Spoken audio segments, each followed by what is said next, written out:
Welcome everybody to Joel the Nose, my YouTube channel. I am Joel, and today I'm looking very professorial because I'm going to start a new, series on my channel, which I like to call the Scent Academy. And this is where I will distill down books that I've been reading on scent and go, a little bit into the science and the biology and chemistry of scent and fragrance and try to make it in a way that's interesting. So, first series today is based on a book I'm reading by Dr. Rachel Hertz. She's a PhD and professor at Brown University. Wrote a book called Scent of Desire, which I highly recommend picking up.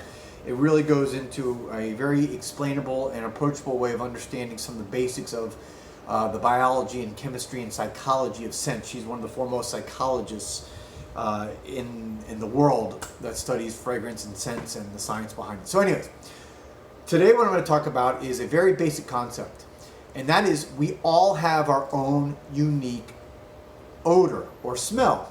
You've probably noticed that over the years, even back in gym class when we were in high school, how some people when they sweated in class or wherever smell differently. Some have a sweet smell, some have a more foul smell, whatever it may be.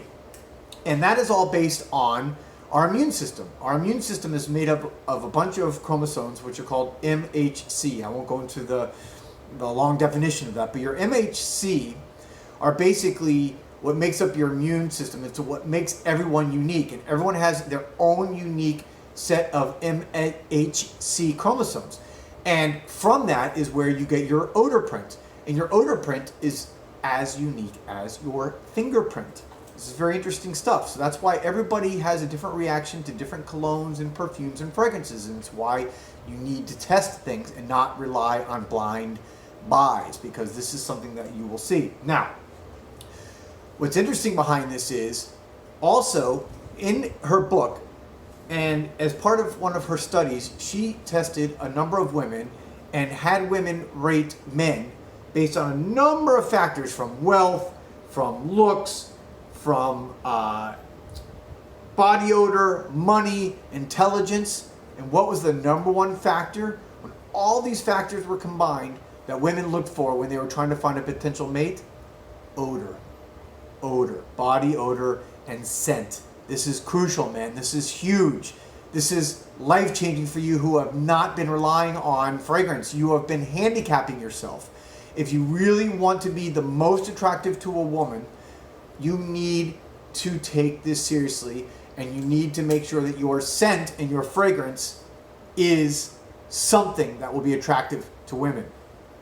Now, I'm not going to go in on another day. I'll go into a little bit more into the basics of that, of why and what women are looking for. But the good news is that whether you have a body odor by yourself, your sweat that's pleasant to a woman, or whether you use a fragrance, it didn't matter. In these studies, a well and good smelling fragrance that was bought at a department store or wherever you're going to get it was what was critical and most determinative in what women found attractive in men.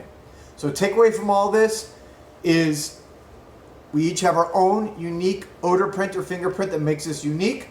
Because of that, smell and chemistry behind it is going to be different from each of us. Don't blind buy. But also, man, it's good news.